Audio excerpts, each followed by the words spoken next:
Bienvenue sur Oli et Thanato, le podcast qui parle de la mort et des deuils pour les vivants. Je suis Charlène, accompagnante des deuils et facilitatrice des transitions de vie. Dans ce nouvel épisode, notre invité va vous partager l'épreuve à laquelle il a dû faire face. Que lui est-il arrivé? Qu'est-ce qu'il a mis en place pour accepter cet obstacle de vie? Comment a-t-il fait preuve de résilience? Qu'est-ce qui lui a permis de se relever? À travers ces mots, vous percevrez qu'aussi terrible soit un deuil, une perte ou un changement, ce ne sont pas des fins en soi. Il est possible de s'en relever en cheminant pas après pas, chacun à son rythme et avec ses propres ressources. J'espère que vous trouverez l'écho et la résonance dont vous avez besoin pour cheminer dans votre propre processus, accueillir l'impermanence de la vie et voir cette transition comme une renaissance. Écoutons tout de suite son témoignage de résilience. Bonjour à tous, aujourd'hui je suis ravie d'accueillir Bérénice pour un nouveau témoignage que je trouve très intéressant sur un sujet qu'on a tous vécu et partagé. Mais avant de rentrer dans le vif du sujet, écoute Bérénice, merci à toi et je te laisse te présenter comme tu en as envie.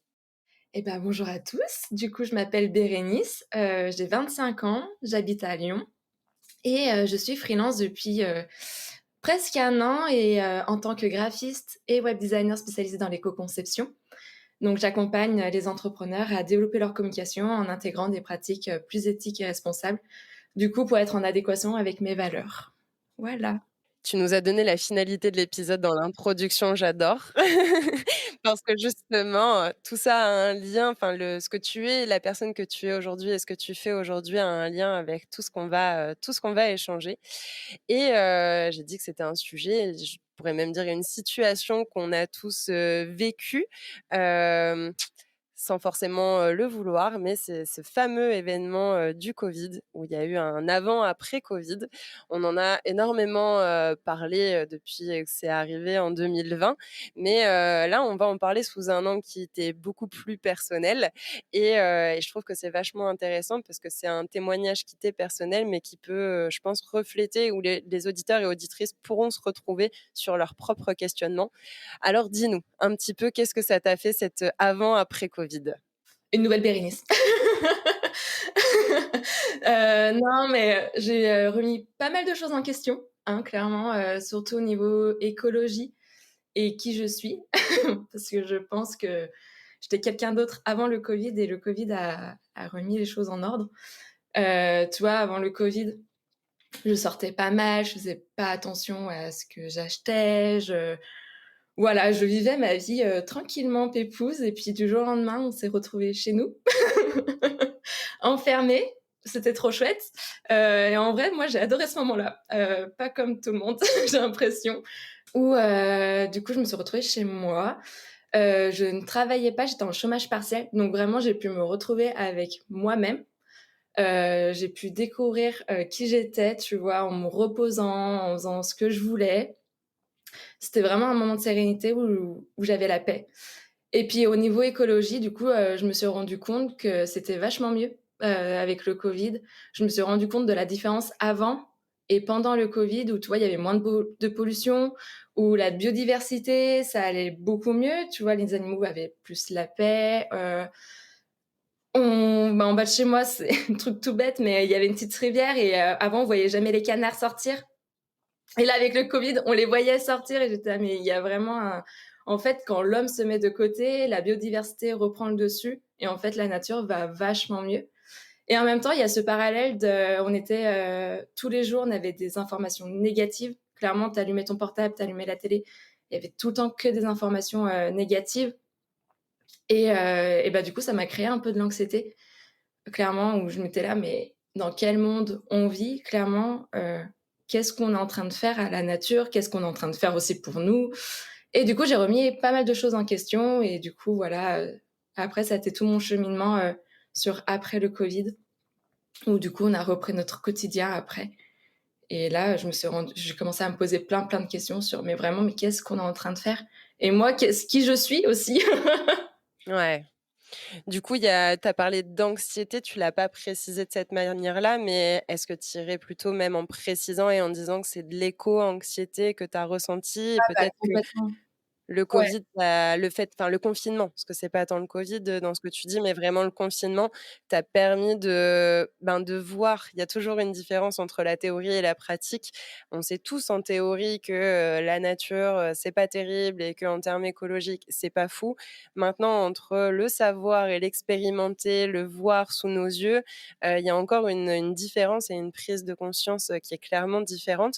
Et toi, ça a eu aussi un impact dans le pro, comme on l'a un petit peu dit.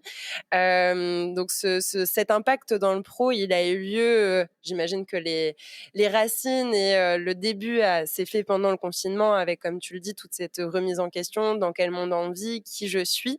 Les changements, ils ont eu lieu sur l'après-covid, l'après-confinement, du coup? Ouais, ouais, ouais, ouais. Bah, du coup, vraiment, comme je t'ai dit là, ouais, j'ai commencé vraiment à développer une anxiété, tu vois?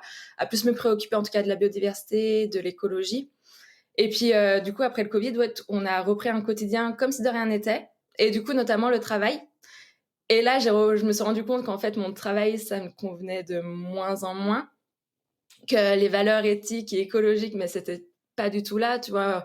À faire de la publicité pour, des grands groupes, des gros pollueurs, comme McDonald's ou des concessionnaires de voitures, de voir des commerciaux qui vendaient des choses inappropriées à certains commerçants qui avaient pas beaucoup de sous, qui mettaient toutes leurs économies, un management sans reconnaissance à l'ancienne, alors que du coup, on s'est rendu compte avec le covid qu'on pouvait travailler de chez nous.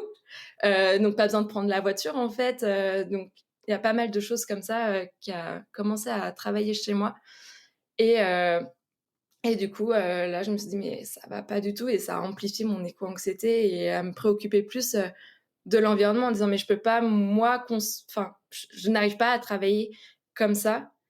C'est comme si j'acceptais en fait, de polluer parce que du coup faire de la publicité pour des gens, qui s'en foutent clairement de l'écologie, c'est accepter en fait enfin les aider à polluer quoi Ah, bien sûr. donc là, ça a Faut fait participer à ça, quoi. ouais, donc là ça a fait un gros boom clairement. J'étais là: «Mais qu'est-ce que je suis en train de faire?» Je commence à avec le covid, je me suis rendu compte que j'avais des valeurs, heu, liées à l'écologie qui devenaient de plus en plus importantes, alors que mon travail n'était clairement pas dans ça et clairement avec les ça a conduit avec l'éco-anxiété. Plus après avec toutes les informations qu'on voyait avec les feux, heu, l'été. Tu Enfin parles des feux de forêt ouais, de c'est ça. 2022? On sent que la réflexion qui est derrière, elle a pris en maturité au fur et à mesure du temps. Parce que du coup, tu me parles de 2022 et la question que j'avais envie de te poser, c'est finalement combien de temps, toutes ces réflexions ont pris pour, être mis dans le bon sens, tu vois? Que chaque pièce, du puzzle reprenne réellement sa place et de se dire: OK, il y a un réel problème et donc quels ont été plutôt un petit peu tes déclics? Et puis, du coup, qu'est-ce que tu as fait c'est pas tout de faire un constat, hein, moi je dis souvent: «Un constat sans action» et ben, ça reste qu'un constat, hein, ou une idée sans vouloir essayer de la mettre en place, ça reste qu'une idée. Du coup, quel a été un petit peu ton déclic? Peut-être les conséquences aussi et qu'est-ce qui s'est passé, comment tu as fertilisé un peu tous ces questionnements, en fait? Bah, ça a pris du temps, hein, clairement. C'est pour ça le Et Covid, tout c'était prend en du temps, hein. 2020. Tu parlais de la nature prend du temps, donc tu Effectivement, à l'image des valeurs qui étaient les tiennes. complètement. Une petite plante qui pousse. Exact. Ah ouais, ça a pris du temps, tu vois? Le Covid, c'était en quoi? En 2020 et je suis partie de mon entreprise, c'était en 2022, donc en soi, ça a bien pris 2 ans. Mais je pense que ça a été un déclic, mais au fur et à mesure, en fait, des petites pièces qui s'ajoutaient et au bout d'un moment, ben, ça fait trop et vraiment, bah, je sentais qu'il y avait des choses qui n'allaient plus vraiment quand je te dis, je faisais de la publicité pour McDo ou pour des concessionnaires de voitures ou ou alors, il y avait une pub aussi, c'était, fallait inciter les gens à vendre leur or, leurs bijoux familiaux pour de l'argent et j'étais là: «Mais qu'est-ce que je suis en train de faire?» Enfin, moi, niveau éthique, là, je me reconnais pas ou faire une affiche, pour, que les gens élisent, voiture la plus éco-responsable. J'étais là: «Mais une voiture, c'est pas éco-responsable, donc pourquoi?»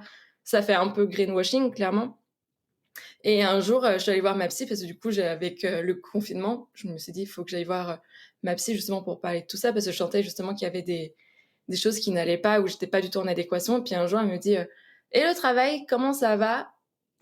Et là, je me suis effondrée et là, du coup, j'ai compris que ça allait pas, quoi, et c'est même elle qui m'a dit: «Bah, je pense qu'il y a des choses à faire, il y a des choses sur lesquelles travailler».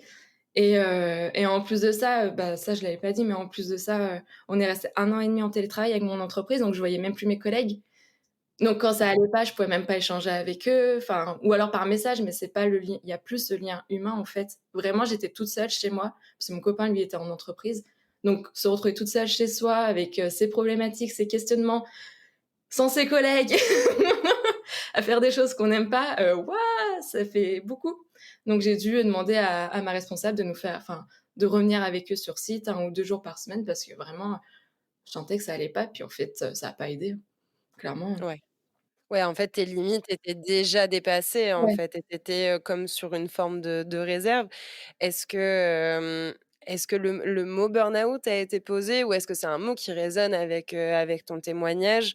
De par le côté, éco-anxiété associé à ton entreprise et aux activités qui étaient les tiennes dans ton entreprise, tout ça a fait un package où après ça a débordé justement? C'est comme ça que ça s'est passé pour toi? Ah bah ça oui, complètement, c'était un package, ça a débordé et là, c'est ma psy, le jour où elle m'a vue pleurer, elle m'a dit: «Mmh, je sens que là, vous êtes sur, une petite ligne, prête à aller, à tomber dans le burn-out, clairement». Et puis en fait, au fur et à mesure, c'est au bout de 3-4 mois après ce jour-là d'ailleurs, bah, elle m'a dit: «Il faut aller voir un psychiatre, voir la médecine du travail». Et puis après, du coup, je suis allée voir la médecine du travail qui m'a posé le mot du burn-out, psychiatre qui m'a posé le mot du burn-out, qui m'a d'ailleurs prescrit des antidépresseurs. Et je suis allée en acheter et quand j'ai vu, en fait, les boîtes, j'étais là: «Non, mais en fait, ne les prends pas, faut que tu trouves des solutions pour être en adéquation». C'est pas des médicaments qui vont, alors ça va sûrement aider certaines personnes, hein, je dis pas le contraire. Mais moi, j'avais pas envie de les prendre, j'avais plus envie de prendre des décisions, enfin, de mettre en place des actions, en tout cas, pour aller mieux Ouais. et du coup, de plus Ce qui est tout à ton honneur d'ailleurs. merci. Et du coup, de faire un gros travail sur moi. C'est ça, mais c'est souvent, quand on a dépassé nos limites, c'est pas tant enfin, les antidépresseurs peuvent aider bien entendu, mais ça vient pas forcément, montrer la cause. Ça vient gérer aussi un côté physique, physiologique. Ça peut être aidant, je dis pas le contraire, hein, pour se relever, mais je pense que ce qui est intéressant, c'est de se dire: «Mais OK, qu'est-ce qui a fait que j'en suis arrivée là?» Et ça, les antidépresseurs, ils nous donnent pas la réponse.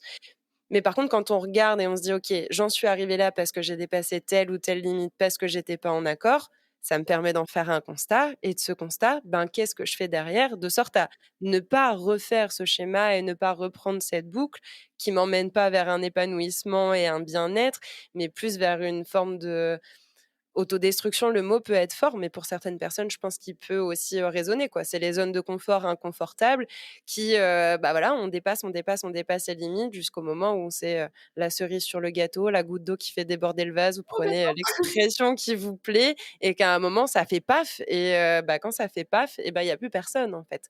Il y a plus réellement de santé physique et mentale ou en tout cas que partielle et c'est là où ça peut être, compliqué.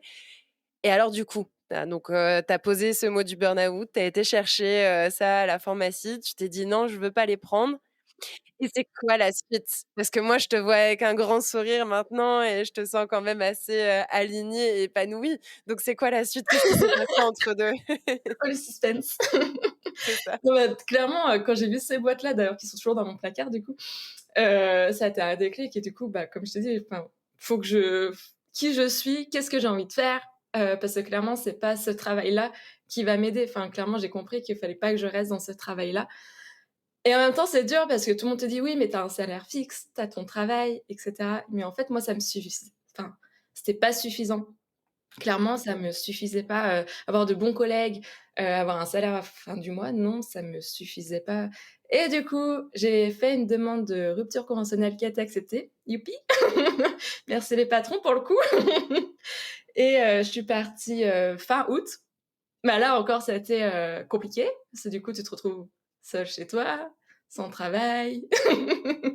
Voilà. C'est marrant parce que dans ce que tu disais juste avant, il y a la notion de deuil d'identité, Ouais. qui je suis, d'accepter de changer, avec là un nouveau changement et du coup un nouveau deuil de je quitte mon travail qui est aussi une part de nos identités et du coup j'essaye en même temps d'apprendre à savoir qui je suis.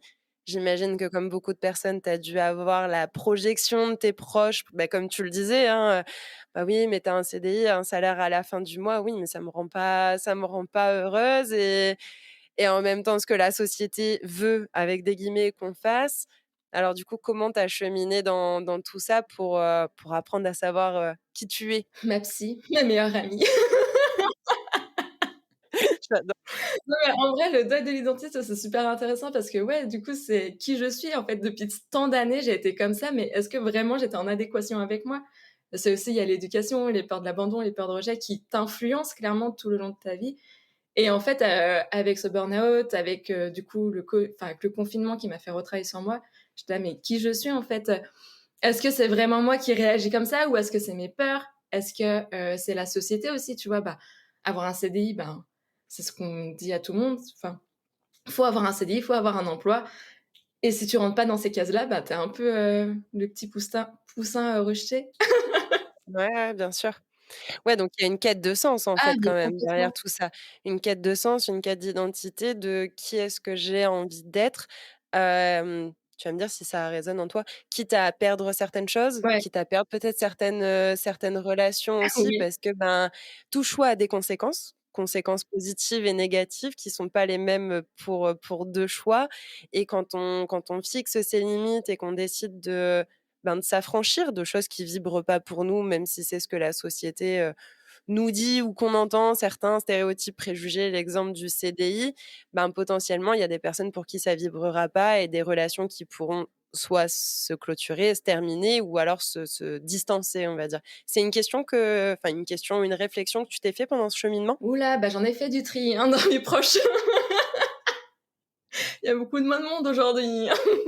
Non, mais vraiment, ce départ, ça a été un déclic, mais vraiment, au final, j'en suis reconnaissante parce que clairement, j'ai fait un travail sur moi et oui, j'ai fait un tri sur mes proches parce que beaucoup te le disent, hein, mais tu vas te retrouver au chômage. Puis la case chômage, chômeur, ça fait tâche, hein, clairement, ça voilà, c'est pas une fierté et tout ça, quand même, ça m'a influencée au début, tu vois? Du coup, je me suis retrouvée du jour au lendemain toute seule. Je voyais mon copain qui se levait, lui, aller au travail avec avoir des objectifs, avoir ses collègues et que moi, je me suis retrouvée toute seule chez moi, avec des personnes qui ne comprenaient pas forcément parce que du moment que tu dis que tu as quitté ton emploi, bah, tout de suite, on te fait des leçons de morale, on te demande ce que tu vas faire et cetera et puis tu en parles avec des amis proches qui continuent de parler de leurs histoires, mais eux ne t'écoutent pas. Limite, ils s'en fichent parce que eux c'est pas leurs histoires et pareil, bah, eux, ils ont leur emploi et cetera et ils te le font bien comprendre. Donc ouais, il y a eu un gros tri et bah, là encore, tu vois, ça a été un travail, un deuil à faire qui a été pas facile, hein, clairement. Quand c'est des personnes proches à qui tu tenais depuis des années et qu'il faut dire un peu au revoir, c'est pas simple. Donc deuil de l'emploi, deuil de la personnalité, deuil des proches. Ah, ça fait beaucoup, hein, clairement. Et tu me disais, ouais, il y a moins de monde, et Ouais, j'avais cette, phrase où on dit souvent dans l'écologie: «Moins, mais mieux», ouais. tu vois? Vaut mieux la qualité que la quantité, et pourtant en réalité tu parles de cette notion de relation et du tri relationnel qu'il y a pu y avoir. Mais, à ne pas être réellement soi et à mettre certains masques et à parfois se voiler la face, consciemment ou non, hein, d'ailleurs selon chacun, selon les personnalités, selon les situations. Et ben, on a beaucoup parfois de relations, mais beaucoup de relations qui sont pas forcément, authentiques, putain, je vais vraiment paraître pour une vieille en disant ça, mais on compte nos amis sur les doigts de nos 2 mains, quoi. Ah oui, Ça y est, j'ai vraiment passé la ça trentaine, y mon est, Dieu. tu sais. Non, je rigole, j'ai pas de souci avec mon âge, vraiment.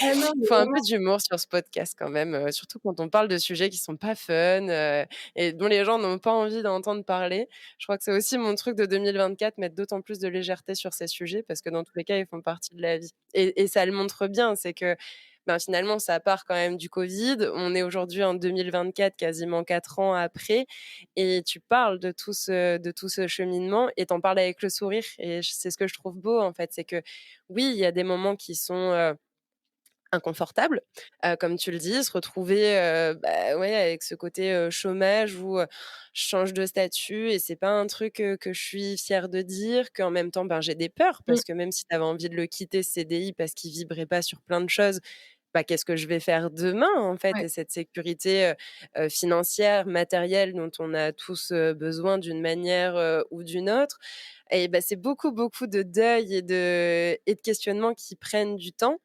mais qui finalement, en tout cas paraissent pour un mieux-être, aujourd'hui. Et et je sais qu'il y a cette notion des émotions qui était importante aussi pour toi dans le fait d'apprendre à savoir qui tu es et d'accepter réellement, qui tu es. Est-ce que tu veux nous parler un peu de ce volet émotionnel qui a toute sa place, en fait, dans ce Donc cheminement? par rapport à l'hypersensibilité? Entre autres, c'est toi qui me Eh dis, hein, c'est ben, toi ouais. qui te connais, hein, Ah bon? c'est toi qui as appris à savoir qui tu es. Justement, en fait. Bah, ouais, non, mais bah, en vrai, j'ai eu du mal à m'écouter, jusqu'à ce que je parte. Enfin, vraiment, ce départ, ça a été un déclic où justement, avec ma psy, où je me suis rendu compte que j'ai appris à m'écouter, à écouter mes émotions. En fait, si, je sens que ressens de l'anxiété ou de la tristesse ou de la colère dans une situation, c'est qu'il y a quelque chose qui va pas. Et avant, je ne l'écoutais pas. Et maintenant, clairement, j'ai appris à l'écouter et c'est ça aussi que je pense qu'1 an et demi après, j'ai pu faire un grand chemin, un grand pas en avant, à me lancer dans une activité qui est plus en adéquation avec moi parce que du coup, je me suis écoutée, j'ai écouté mes émotions, même avec mes relations du coup. Faire le tri avec ben, OK, cette personne-là, à chaque fois, je me sens anxieuse quand je vais la voir. Est-ce que c'est normal? Bah non! On n'est pas censé être anxieux quand on va voir une personne, en fait. Donc vraiment ces émotions-là, au final, ça m'a à apprendre à les ressentir, à les accepter, à prendre du temps parce à les comprendre, ça m'a poussée à arriver là aujourd'hui, à être plus en adéquation avec moi, à être plus en adéquation avec ce que je veux, clairement, hein. Ouais, tu as décidé d'accepter Mmh, d'écouter les messages que les émotions t'envoyaient, que tes émotions t'envoyaient. c'est super puissant. Même si parfois le message était pas forcément, le plus fun et que tu aurais peut-être préféré fermer les yeux, comme on le fait tous à un moment ou à un autre, hein, et c'est OK. Mais ce qui t'a permis de ne plus les diaboliser, d'en faire une force et du coup de pouvoir fixer tes limites parce que comme tu le dis, ben, si imaginons je vais voir telle personne et je sens que, bah, ça vibre pas bien en termes d'émotions, ben, peut-être que la limite à fixer, c'est de ne plus aller voir cette personne-là ou alors plus de la même manière ou alors d'en discuter, avec elle. Est-ce que, est-ce que tu dirais que justement ce côté, apprendre à écouter ses émotions, c'est quelque chose qui s'est fait plutôt dans le temps par de la pratique, tu vois, un petit peu comme un muscle?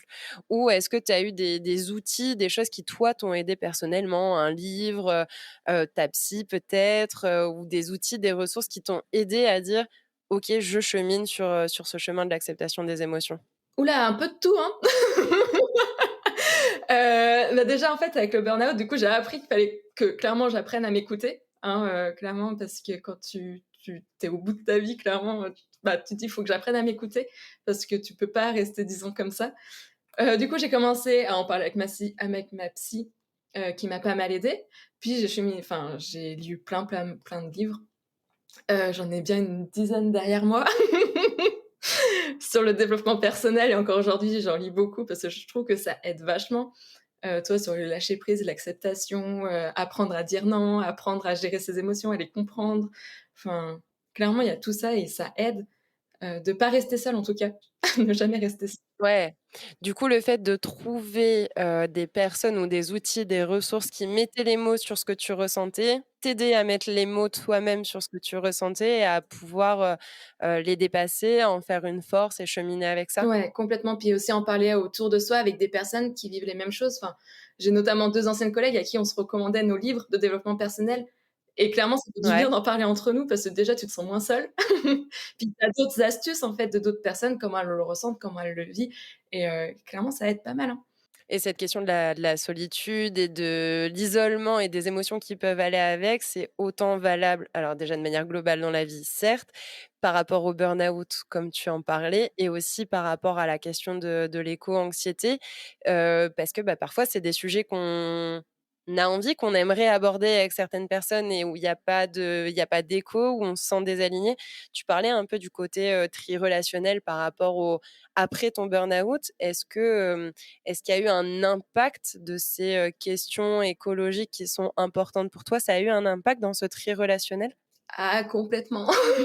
Ouais, Aujourd'hui, même je choisis bien mes sujets avec telle et telle personne. Enfin, je sais qu'avec telle personne, je vais pas parler d'écologie parce qu'on va me faire des leçons de morale, on va me dire que je suis une bobo lyonnaise, par exemple. Combien de fois on me l'a dit: «Oh, tu es vraiment une sale bobo». Bah non, en fait, Juste, je veux juste un bon futur et je trouve ça important et ou alors on me juge sur mes achats quand je fais des achats responsables ou des marques françaises. Alors ça, c'est peut-être un peu plus cher, mais du coup, c'est plus éthique. On va me faire des leçons de morale, on va me juger, on va se moquer de moi et cetera. Bah, du coup, ouais, avec ces personnes-là, je mets des distances, je ne parle plus d'écologie ou des proches, qui ont des projets qui font plein de voyages, qui mettent des clims, qui font des grosses piscines creusées, qui bref, bah, ouais, je me sens pas du tout alignée avec ce genre de personnes et je me dis: «Mais qu'est-ce qu'on partage ensemble en fait?» Enfin ça je trouve que ça ajoute une certaine distance aujourd'hui et que ça devient des valeurs vraiment, importantes dans les relations et j'arrive plus à partager en tout cas des liens avec ce genre de personnes et du coup j'ai mis des distances parce qu'on n'a plus grand chose à partager en fait. On est dans 2 mondes différents et je le sens de plus en plus autour de moi. Enfin, clairement, je vois quand les personnes, ont des fortes sensibilités à l'écologie, elles vont plus se rapprocher de personnes qui partagent les mêmes valeurs parce que ça aide, on se soutient, on se partage des astuces et au moins on n'est pas moqué, on est plus protégé, on se sent plus en sécurité clairement, et plus accepté aussi.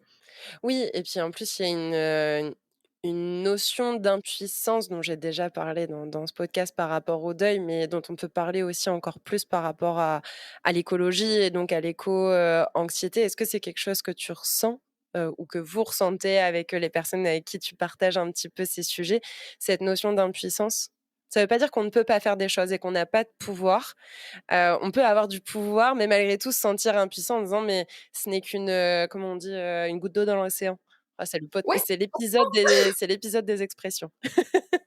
j'aime trop.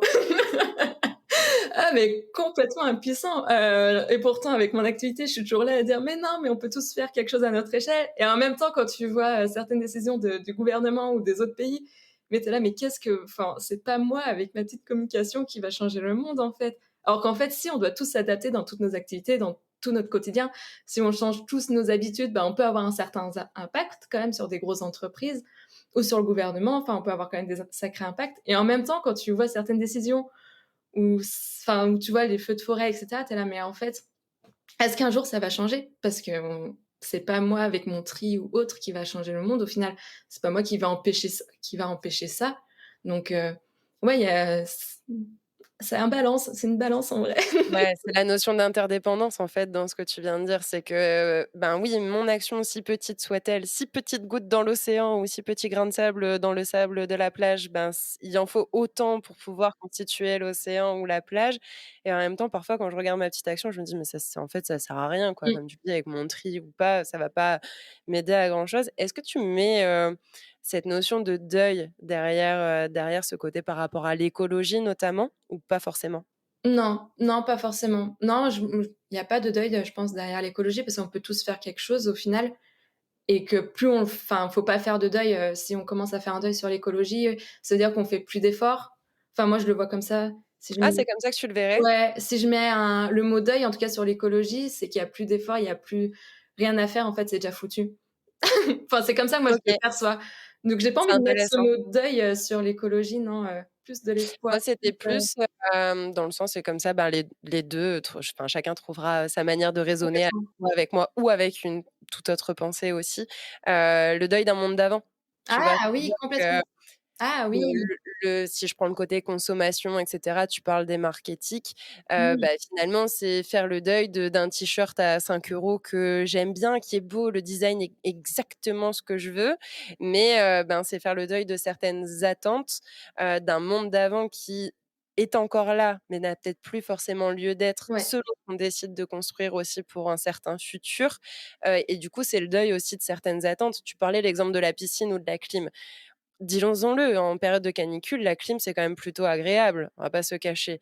La piscine en plein été, c'est sympa aussi.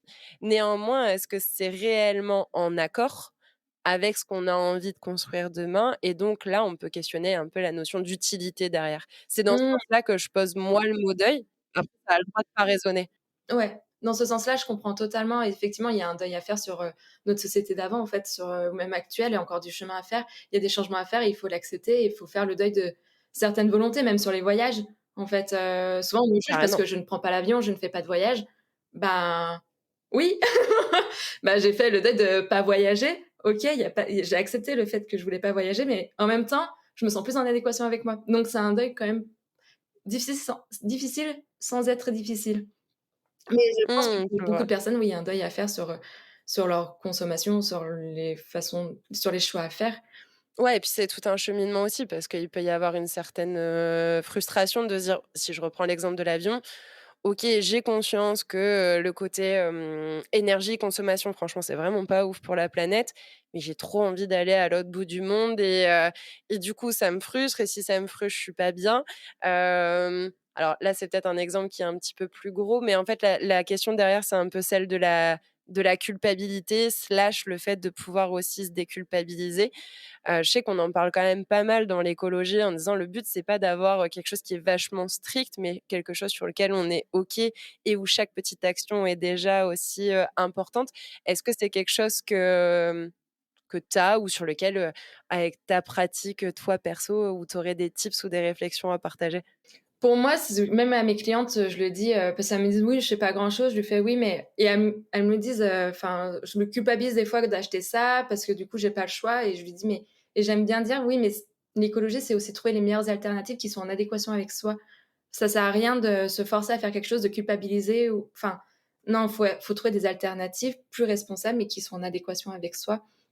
Il faut pas rentrer dans la culpabilité, se rendre malade ou autre. Non, enfin, on a tous des choses à faire, mais il faut pas s'en rendre malade non plus. Enfin, c'est pas le but, il faut trouver les meilleures alternatives en tout cas et pas non plus se Oui, le but c'est pas d'être un écolo ouais, c'est malheureux, ça. quoi. On peut être écolo et heureux et faire plein de choses. J'aime bien parce que tu as posé le mot, choix. J'ai pas forcément le choix Ouais. et on se le dit enfin, c'est souvent quelque chose qu'on entend, que ce soit par rapport à l'écologie ou tout autre sujet d'ailleurs, hein. Bah, j'ai pas le choix. Je pense que ça pose réellement la question, mais qu'est-ce qu'un choix, en fait? C'est quoi un choix? En vrai, on a tous le choix, quand on y pense. On a tous le choix, c'est juste trouver les alternatives qui sont plus en adéquation avec soi, en fait, les choix qui sont Exactement. en adéquation avec soi. Moi, je donne souvent cette image, j'ai déjà parlé de l'image des Sims dans ce podcast, je vais changer, tiens, je vais donner une autre image que je donne aussi à mes clients et mes clientes. Vous avez tous déjà vu une platine, la DJ avec, 46 000 boutons. Ben, dès qu'il y a un bouton qui change et ben, ça va changer aussi l'affluence sur la musique. Ben, c'est la même chose, en fait, avec les choix. C'est qu'en soi, on a tous le choix. Maintenant, tous les choix ne nous satisferont pas à 100 Mmh, ça, c'est certain. Mais c'est essayer de trouver le choix qui ben, nous satisfait le plus à mmh, 90-90-95 qui est et dans le côté nous satisfait le plus, c'est le plus aligné, le plus en accord avec notre personne, avec nos limites, qui nous respecte, qui respecte les autres, qui respecte la planète et en réalité, tous ces critères sont en fonction de vos valeurs et de votre personnalité aussi, quoi. complètement. Et du coup, pour ce choix, et je trouve que ça nous fait une belle transition. Toi, le choix que tu as fait, c'est certes de te reconstruire après le burn-out, de ne pas prendre d'antidépresseurs, mais d'aller chercher plutôt les causes pour, ben, endiguer finalement cette question aussi des limites et de ce qui t'a pesé. Et au niveau professionnel, tu t'es aussi, reconstruite en apportant ta petite pierre à l'édifice. Est-ce que tu veux nous en parler? Parce que justement, c'est pas encore assez connu et en plus de ça, ça illustre bien ce côté de, ben, justement la platine de DJ et de trouver son propre, équilibre qui n'est pas parfait, mais qui en tout cas nous satisfait personnellement. Oui, donc l'éco-conception. Oui, bah, du coup, alors du coup, quand je suis partie, honnêtement, du coup, j'étais, avec plein d'idées dans la tête, mais c'était tout cafouillis clairement entre, bah, la perte de l'emploi, l'entourage et cetera. Bah, fallait que je m'occupe aussi l'esprit et je m'étais dit enfin, je me demandais ce que je voulais faire. Est-ce que justement j'allais continuer le graphisme? Parce que ça faisait 3 ans que je faisais du graphisme en faisant de la publicité pour des personnes dont je me sentais pas du tout en adéquation et du coup, j'étais là: «Mais qu'est-ce que j'ai envie de faire, en fait?» Et je me promenais sur LinkedIn et je tombais sur une graphiste qui faisait de l'éco-conception. Donc c'est intégrer des pratiques plus éthiques et responsables à sa communication, du coup, pour diminuer son impact écologique et je dis: «Ah mais c'est chouette, je peux faire mon métier et mettre en place des pratiques avec qui je suis en adéquation clairement, qui sont en adéquation avec mes valeurs» et du coup, je me suis formée, voilà, à l'éco-conception et aujourd'hui, j'essaie de sensibiliser aussi les entrepreneurs. Donc je suis dans des réseaux, j'essaye aussi de sensibiliser en disant qu'on peut tous faire quelque chose, dans tous les domaines, en fait, même dans sa communication, même si c'est peut-être pas grand-chose par rapport à d'autres domaines, à d'autres activités, à d'autres, actions. Bah, c'est toujours ça de prix, en fait, de diminuer l'impact, de ses supports de communication, que ça soit dans ses supports print avec les impressions, au niveau des encres, des papiers ou même sur le web. On n'en parle pas assez, on pense que le web, ça pollue pas, enfin ou alors que ça pollue moins que le print. Enfin, moi, j'en entends beaucoup, genre: «Oui, mais c'est bon, c'est le numérique, les data centers, ça pollue pas tant que ça». Ben, ah ouais, il y a encore beaucoup de choses à dire, en fait. Il y a beaucoup de sensibilisation encore à faire parce que je me rends compte qu'il y a beaucoup de gens qui n'ont pas accès à ces informations-là et justement, je me dis: «Mais c'est bien, au moins, en tant que freelance maintenant dans ce domaine-là, bah, je vais pouvoir sensibiliser d'autres entrepreneurs en parlant de la communication, de l'impact de la communication» et il y a beaucoup de monde qui ouvre les yeux sur ça, notamment sur le numérique. Il y en a beaucoup, qui pensaient pas que le numérique, ça polluait autant et je suis là: «Waouh! Ah ouais!» OK, bah, il y a encore du chemin à faire et justement, du coup, je suis fière, du coup, d'être dans cette spécialité parce que je me rends compte que j'apporte pas mal de choses à certains entrepreneurs, donc c'est chouette. Donc ça a vraiment été finalement, tu dirais la ta reconstruction, Ouais. ta renaissance, j'allais dire le point final, mais pour moi, il y a jamais de totale finalité, mais en tout cas le cadeau mal emballé, voilà, c'est comme ça que j'aime bien le dire aussi, le cadeau mal emballé où OK, il y a du coup un peu moins de 2 ans, 1 an et demi quand tu as quitté ton taf, il y a à peu près 4 ans avec tous ces premiers questionnements suite au covid. Est-ce que tu te serais dit que tu en aurais été là et que tu aurais fait ça? Mais Quand tu pas du remets tout, un peu en perspective. mais pas du tout! Moi, j'ai toujours dit: «Je serai jamais à mon compte». Et puis même dans mes études, je faisais des quand je retombe sur mes créations, mais c'était full encre, c'était full, mais il y avait rien qui allait en vrai, même sur les maquettes de sites que je faisais, c'était des gros sites avec beaucoup d'animations, beaucoup de enfin, aujourd'hui, mais jamais je me serais dit, je serais freelance en intégrant des pratiques écologiques à ma communication, jamais. Limite, je jugeais les personnes qui étaient à leur compte, j'étais: «Ah ouais, bah, ils ont pas des salaires fixes et cetera». Enfin, vraiment, code de la société. J'étais vraiment, dans les cases, et vraiment je m'étais dit: «Jamais je serai freelance, jamais» et aujourd'hui, ben, voilà. Et ça montre l'importance aussi de pouvoir, j'allais dire, re-questionner d'une certaine manière, notre chemin, de le remettre en perspective en se disant: «OK» et ça, c'est aussi un message qui est important à poser parce que les personnes qui nous écoutent peuvent traverser certaines difficultés et se sentir réellement dans le dur et se dire: «Mais c'est horrible et je m'en sortirai jamais et toute ma vie, ça va être comme ça». Peut-être que ce sera comme ça une partie de votre vie et peut-être que cette partie de votre vie sera un petit peu longue parce que peut-être qu'il vous manque des ressources, peut-être qu'il vous manque des prises de conscience, peut-être que vous n'avez pas le budget non plus. Il y a plein de raisons et mon objectif n'est pas de vous culpabiliser sur ces raisons-là, bien au contraire. Mais finalement à terme et ce terme étant propre à chacun en termes de timing, bah, en fait, vous vous rendrez compte que oui, OK, ça a été difficile, ça a peut-être été même horrible et j'ai pas envie de le revivre, mais finalement, ça m'a fait grandir et ça m'a fait cheminer et c'est parfois ces choses-là du passé qui nous maintiennent dans le présent et qui nous permettent d'atteindre des buts aussi, futurs. Je sais pas si c'est comme ça que tu le vis aussi? Complètement, complètement. Au début, je crachais sur toutes les expériences négatives que j'avais et en fait, je me rends compte que, bah, grâce à mon burn-out, grâce au confinement, grâce à tout ça, bah, j'en suis là aujourd'hui et je me sens tellement mieux avec moi. Alors, je dis pas, hein, que ça va à 100 hein, il y a encore des hauts et des bas, on peut pas dire, que ça peut aller à 100 mais aujourd'hui, j'arrive mieux à m'écouter. Enfin, vraiment, ça a été les expériences, au final, faut toutes les prendre et il faut toujours en sortir du positif parce que c'est là où c'est grâce à ces expériences qu'on en arrive là aujourd'hui.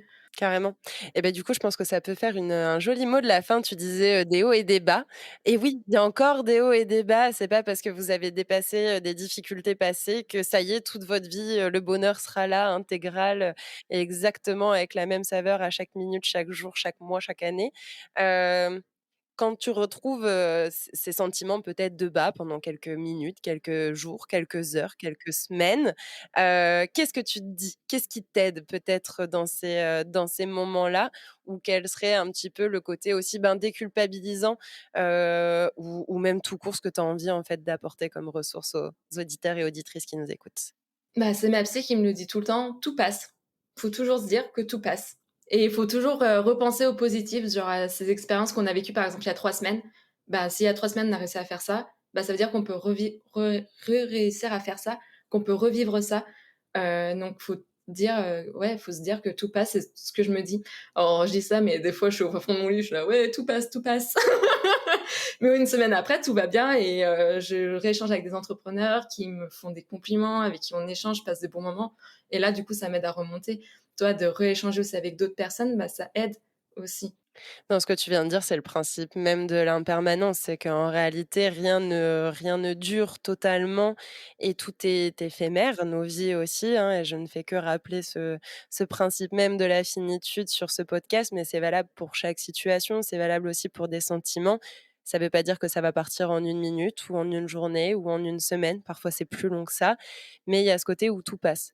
Le négatif, Ouais, mais aussi le positif. Malheureusement, et c'est aussi important de le rappeler parce que si on reste accroché éternellement et tout le temps à cet état positif, bah, en fait, dès qu'une once de négatif arrive, mais c'est un tsunami alors qu'en réalité, ça pourrait être une petite vaguelette si on diminuait nos attentes et notre besoin de rester accroché et figé sur du positif et d'accepter que la vie, elle est mouvante, que la vie, elle est cyclique.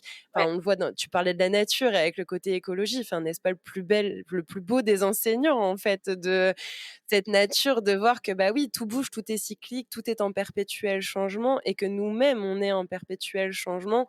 On a une émotion, quelques minutes après, elle est plus là et puis c'est une autre émotion. Parfois, on la comprend, parfois, on la comprend pas. Donc voilà, essayez complètement. d'avoir, trouver votre image, en fait, qui vous permet d'avoir cette notion de l'impermanence, des changements. En réalité, le seul truc qui est permanent, c'est le changement. Ouais et puis aussi quand ça va pas, d'apprendre à s'écouter et à prendre du temps, en fait, pour soi.